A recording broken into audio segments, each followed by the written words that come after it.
네, 뉴스탁 일기예보 이어가겠습니다. 금요일의 남자 오늘도 함께합니다. 뉴스탁의 문호준 이사님 오셨어요. 안녕하세요. 네, 안녕하십니까. 네, 안녕하세요. 일주일 내내 추웠습니다만 오늘 네, 유난히 추운 날 맞습니다. 오셨네요. 지금 코가 새빨개졌는데. 그러니까요. 네, 약간 올라프 같기도 하고. 네, 그러게요. 올라프가, 네. 아닙니다. 네. 제가 스포할 뻔했네요. 그거 안 네. 되죠. 네, 보셨나 봐요. 경험. 네, 봤죠. 네, 재밌죠. 이번에 네. OST 좋더라고요. 맞습니다. 네. 저희, 이번 주도 쭉 종목들을 제가 네. 소개를 해드렸었어요. 네. 어떤 종목들 있었는지 리뷰를 일단은 좀 해봐야 될 것 같아요. 네. 추천주? 네, 그렇습니다. 일단 또 한 주 동안 그 김주현 앵커님께서 또 종목 네. 소개를 잘 해주셨는데, 한 주 동안 어떤 흐름을 보였었는지 같이 리뷰를 해보도록 네, 하겠습니다. 그렇죠. 먼저 지난주 금요일에는 올리패스와 AJ 렌터카를 소개해 드렸었습니다. 올리패스 같은 경우는 오늘 같은 경우도 뭐 시장 상승하면서 같이 반등해주고 있는데 HIF1 알파 치료제에 대한 관심 기대감이 있고 최근에 이 기술이 상당히 좀 노벨상을 받는 등 좀 각광을 받고 있어서 그에 대한 반등 기대감이 있고 또 신규 상장주들이 대체적으로 강세를 보인다라는 점에서 소개를 해드렸었습니다. 네. 지금은 뭐 4% 미만 오르고 있는데 추천드리고 나서는 어제 종가 기준으로는 보합 최고가로는 4% 정도 올랐습니다. 그 다음은 AJ 렌터카였습니다. AJ 렌터카는 과거에도 한번 추천드렸다 다시 한번 소개해드렸는데 우선 실적이 상당히 잘 나왔고요. 이 실적이 잘 나올 수 있었던 이유 중 하나는 반일 감정으로 인해서 일본 관광객들이, 그러니까 일본으로 갈 관광객들이 제주도로 가면서 영향을 받고 있고 또 네. 100억 원 규모의 자사주를 2월 말까지 매입한다고 발표하면서 큰 호재가 되고 있습니다. AJ 렌터카도 그래도 나름 잘 버텨주고 있는 상황이고요. 그 다음에 인선 ENT 같은 경우는 폐기물 처리 관련된 기업으로서 장기적인 성장 기대감은 여전히 남아있는 종목입니다. 뭐 큰 변화는 없지만 그래도 어려운 장에서 잘 버텨줬고요. SM 같은 경우는 이제 이 외교부장이 방한하면서 한알령이 해제되는 건 아닌가라는 기대감이 커지고 있는데 이번에 해제가 되지 않더라도 어찌됐건 중국으로서는 우리나라와 관계를 좀 개선할 필요가 있는 상황이기에 관련주들에 대한 반등 기대감이 커지고 있습니다. SM도 물론 지난 9월 대비해서는 주가가 상승폭이 크긴 하지만 네. 그래도 장기적으로 많이 떨어졌기 때문에 현재 반등에 대한 기대감 커지고 있습니다. 그리고 그 다음 날에는 락앤락 위메이드 말씀드렸는데요. 락앤락 위메이드 그리고 앞서 말씀드린 SM 모두 중국 소비주라고 볼 수가 네. 있겠죠.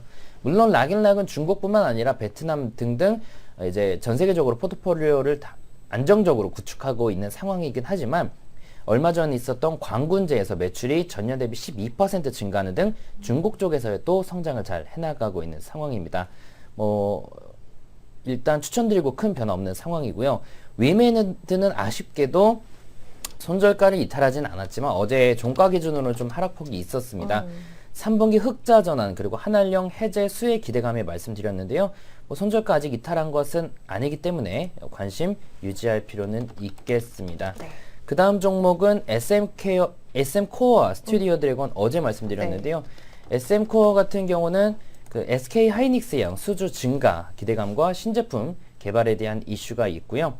스튜디오 드래곤은 역시나 중국 소비주로 엮일 수가 있겠죠. 컨텐츠 쪽에서 넷플릭스도 그렇고 수요가 증가하고 있다는 점 눈여겨보면서 최근에 다시 한번 상승 후 하락했지만 재반등에 대한 기대감 가져가 볼 수 있겠습니다. 네, 알겠습니다. 이번 주는 중국 쪽에 모멘텀을 둔 종목들이 꽤 있었어요. 네, 그래서, 그렇습니다.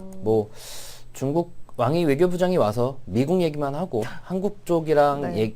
그 부분에 대해서는 큰 이슈가 없긴 했지만 그러게요. 그래도 일단 방한했다라는 것 자체가 이제 모멘텀이 시작이 될 수 있을 것 같고 또 개인적인 생각이 아니라 저희 그 유니버스 1등이나 점수가 높게 나오는 것 중에서도 중국 소비주가 많았기 때문에 네. 좀 더 긍정적으로 볼 필요는 있을 것 같습니다. 알겠습니다. 일단 당장에 기대했던 모멘텀은 나오지 않았습니다만 조금 시간은 두고 볼 필요 있지 않겠는가라는 부분이고요. 저희 오늘 또 종목 골라주시기 전에 일단 유니버스 1위 종목들 쭉 한번 확인해 볼까요? 네, 알겠습니다. 어제 종가 기준으로 1등 종목들 한번 살펴보시겠습니다. 늘 말씀드리지만 추천주가 아닙니다. 어제 시장에서 가장 모멘텀과 펀더멘털이 좋았던 종목인데 네. 먼저 한전 KPS 같은 경우는 역시나 이 종목도 제가 지난 10월인가요? 9월 한번 추천드렸는데 나름 안정적으로 올라가고 있습니다. 여전히 저점이라고 봐야 될 것 같고요. 지난 3분기 영업이익이 전년 대비 222%나 증가했고 유틸리티 섹터 내에서 가장 안정적인 배당 수익률이 예상되고 있습니다. 한솔테크닉스 최근에 1등 종목 단골 손님 중에 하나입니다. 3분기 실적 굉장히 좋았고요. 삼성전자 스마트폰 위탁 생산 업체인데 스마트폰뿐만 아니라 다양한 가전으로 포트폴리오를 다양화하고 있습니다. 오이솔루션 얼마 전부터 이제 5G 관련주들이 좀 나오기 시작하는데요. 오이솔루션 같은 경우도 뭐 최근 중국이 지난달부터 5G 서비스를 시행하는 등 우리나라가 스타트를 끊었지만 글로벌 국가들이 5G 관련된 수요가 늘어나면서 관련 장비 기업들의 매출 성장 기대감 커지고 있습니다. 지난 3분기에도 영업이익이 1800% 증가했는데 앞으로 더욱더 좋을 것으로 기대하고 있습니다. 그래서 이거는 오이솔루션뿐만 아니라 5G 혹은 또 최근에 하락폭이 컸던 2차 전지 이렇게 4차 산업혁명 그 관련주들 중에 좀 중기적으로 빠진 게 있다면 관심을 가질 필요는 네. 있는 시기이고요. 올리패스 지난주 금요일에도 추천드렸던 종목입니다. 우선 오늘도 4%대 올라가고 있고 안정적으로 상승이 나오고 있고요. 동양-EMP 역시 단골 손님 네. 중에 하나입니다. 지난 3분기 상당히 호실적을 발표했습니다. TSE 역시 마찬가지입니다. 최근 1등 종목 나오는 종목이 계속 나오고 있는데요. 그러네요. TSE도 이번 주 내내 나오고 있는데 역시 이 종목도 지난 3분기 영업이익이 983% 증가했습니다. 모멘텀에서는 삼성전기가 나왔습니다.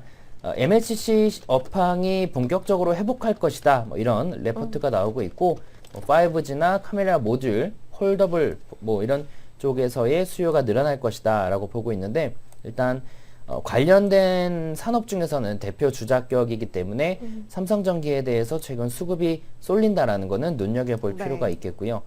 티웨이 항공 같은 경우는 사실 호재는 없습니다. 3분기 적자 전환했고 내년 상반기까지 실적 안 좋을 거로 예상이 되고 있는데 실적 안 좋다고 주가가 못 오르는 건 아니죠. 특히나 시가총액이 작으면 작을수록 실적과는 큰 연관이 없는데 티웨이 항공의 그 기관들의 순매수가 꽤 강하게 들어오고 있다 정도 볼 수가 있겠습니다. 컴투스 조금 이따 보고요. 네. 큐리언트 같은 경우는 그 결핵 치료제 혹은 아토피 치료제 관련돼서 임상 통과 기대감이 계속 남아있는 상황입니다.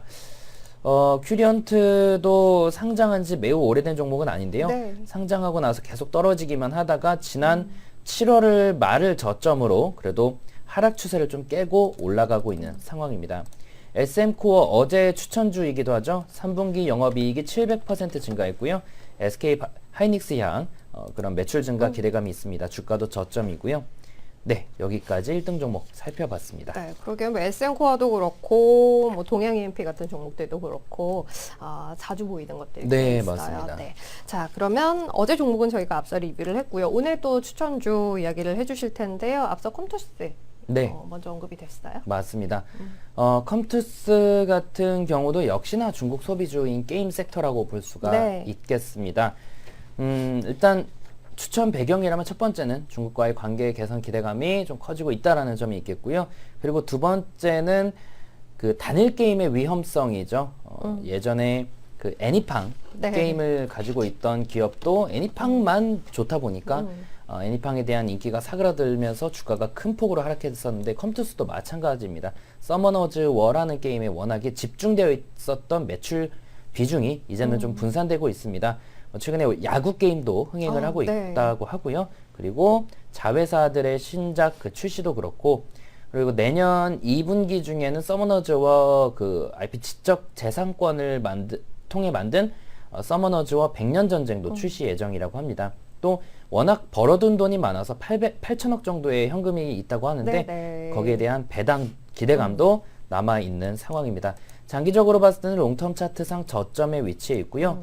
시즈널리티 계절적으로 좋은 시기는 아니지만 그래도 저점에서 실적이 어느 정도 바닥을 찍었다라는 점과 중국과의 관계 개선 기대감이 슬슬 불고 있다라는 점에서는 큰 비중이 아니라면 그래도 관심을 가져볼 시기엔 맞는 것 같습니다. 네. 투자하신다면 컴투스는 목표가 1차 11만 3천 원, 2차는 12만 4천 원, 손절가 9만 5천 원 말씀을 드리겠고요. 두 번째 또 역시나 중국 소비주 중에 클리오를 가지고 나왔습니다. 클리오 같은 경우는 화장품 업종 중에서도 실적 개선폭이 큰 종목 중에 하나입니다. 지난 3분기 매출액이 622억 원으로 전년 대비 34% 증가했고 영업이익은 61억 원으로 흑자 전환에 성공했습니다. 이는 국내외 온라인 채널이 고성장하고 또 신제품 출시의 영향이라고 하는데요. 역시나 한중 관계 개선 기대감이 있고 실적 개선이 되고 또 주가 자체도 오랜 기간 쉬어갔기 때문에 반등 기대감을 가져볼 수 있겠습니다. 사실 일본과의 그런 그 문제, 네. 그러니까 리스크로 남아있긴 한데 3분기에는 그런 내용들이 실적에 반영은 되지 않았다고 합니다. 그래서 지금은 일본보다는 중국과의 관계 쪽에서의 네. 모멘텀을 찾아볼 수 있겠습니다. 투자 시 목표가는 1차적으로 21,400원, 2차는 23,500원, 손절가는 18,000원으로 말씀드리겠습니다. 알겠습니다. 오늘은 두 종목 컴투스 그리고 클리오 이렇게 두 종목 추천주로 이야기 드렸어요. 컴투스는 앞에 저희 순서에서 리서치 슈퍼위크에 오늘 게임 업종에 대해서 이야기 나눴죠. 김학준 연구원도 내년도 관심 종목으로 이야기를 했던 종목이기도 합니다. 지금 8천억 원 현금 보유 이야기 하셨는데요. 네, 시총 대비해서 적지 않은 현금 보유 비중 내년에는 1조 대까지 늘어날 가능성, 그를 감안하면 현재 위치 너무 낮다라는 의견으로 이야기 주셨던 바 있어요. 비슷한 이야기 주신 것 같고요. 한 게임에 대한 의존도가 좀 낮아지고 있다라는 부분 일단은 주목해서 볼 필요 있을 것 같습니다. 1차 11만 3천 원까지 보고 있고요. 2차 12만 4천 원, 손절가는 9만 5천 원 이렇게 정리해드리고요. 클리오는 일단 중국과의 관계가 뭐 더 나빠지지 않고 개선되는 방향으로 간다면 역시 기대할 만한 요인이 있지 않겠는가라는 부분 포인트 삼아서 이야기 드리도록 하겠습니다. 1차는 2만 1,400원까지 보고 있고요. 2차는 2만 3,500원 그리고 손절가는 18,000원 이렇게 정리하면서 오늘은 여기서 마무리하도록 할게요. 혹시 더 하실 말씀은 없으시죠? 일주일 만에 나오셨는데. 네. 지난주에 너무 바쁘게 하고 가신 것 그렇죠. 같아서 네, 발언의 기회를 좀 드리려고 했는데. 다음 주에 좀 더 하도록 하겠습니다. 알겠습니다. 네, 오늘 뉴즈스탁의 문호준 이사님 함께했어요. 추운데 조심히 들어가세요. 네, 감사합니다. 감사합니다. 네.